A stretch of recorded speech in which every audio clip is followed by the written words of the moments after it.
Many of you, I'm sure, are as horrified as we are by the news that's unfolded over the past few days. The discovery of 215 or more children buried at a former residential school in Kamloops, BC, is obviously a terrible and heartbreaking atrocity. We intentionally did not mention this yesterday in our worship gathering because of the number of children in our own congregation who would potentially have been traumatized to learn this news in our Sunday gathering. So out of respect for parents' need to process this kind of information in an age-appropriate way within their own families, we felt it was unwise to speak about this yesterday. However, we in no way would want to ignore or overlook the necessity of lamenting and justice seeking that we're called to as God's people in the face of such an atrocity. The graves found in Kamloops are believed to be previously unrecorded deaths. As you may know, over 150,000 children were forcibly removed from their homes and put into 139 residential schools in Canada between 1831 and 1996.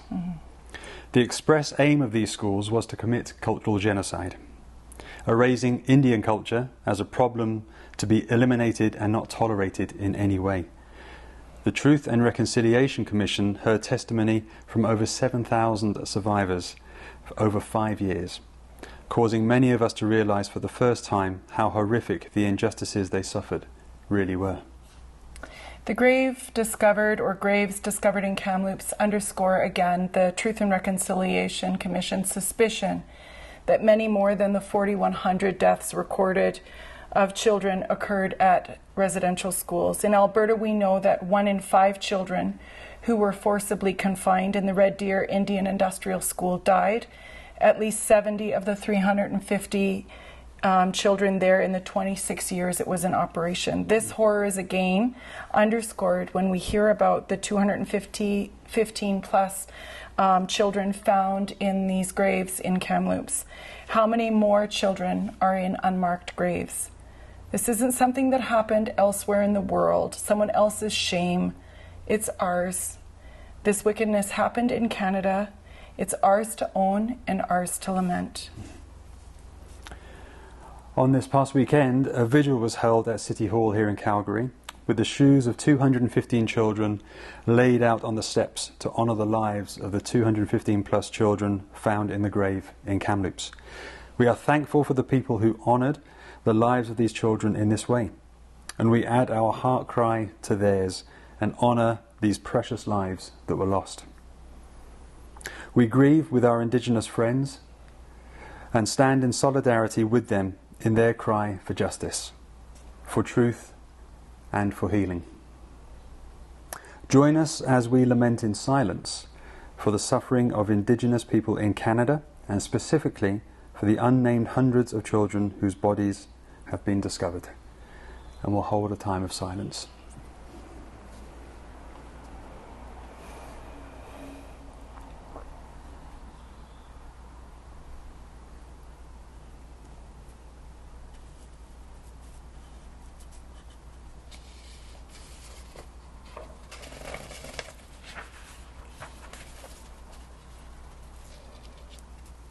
Today we honor Marianne Nelson, one of our own Indigenous elders in our church who's a survivor of a residential school. She and her family have suffered pain and lasting scars because of what she and others in her family and her community endured. We name the church as being complicit in these terrible evils.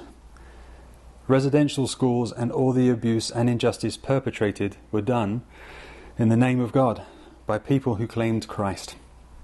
This wickedness must not be covered up, but must be owned. We are mortified by this terrible evil. We will do our utmost to live in ways that call for and embody justice for Indigenous people. And we will work to end systemic racism embedded in Canadian society. We will listen to Indigenous experiences of suffering. We will not turn away or harden our hearts. We will not close our eyes or be blind to the truth. Creator God, teach us to walk the path of grief. to listen to the suffering of Indigenous people, to not turn away from the horror of what has been done to children in our land. We join with the ancient prayer in Psalm 10. Do not stand off at a distance, God. There are evil ones who have lurked in ambush in the villages, waiting to murder innocent people. They were always searching for helpless victims. Like lions crouching and hiding, they waited to pounce in the darkness on the helpless. Like hunters, they captured the helpless and dragged them away in their nets. Their helpless victims were crushed. They fell beneath the strength of the wicked. The wicked thought, God isn't watching us. He has closed his eyes and won't even see what we do. Arise, O Lord, punish the wicked. Do not ignore the helpless. You see the trouble and grief they have caused. You take note of it and punish them. Lord, you know the hopes of the helpless. Surely you have heard their cries and will comfort them. Bring justice to the oppressed, so mere people can no longer terrify them. Amen. Amen. We want to encourage you to pray for those who are deeply affected by this recent news. There's a helpline we're going to post with this video. Please share it with anyone that you know who's been triggered by this news and needs someone safe to process it with. We will also post a link to the Truth and Reconciliation Calls to Action, the 94 recommendations that have been available for several years. If you've never read them, this is an important starting place in seeking justice and transformation in our country. So let's keep on in prayer and learning to love like Jesus.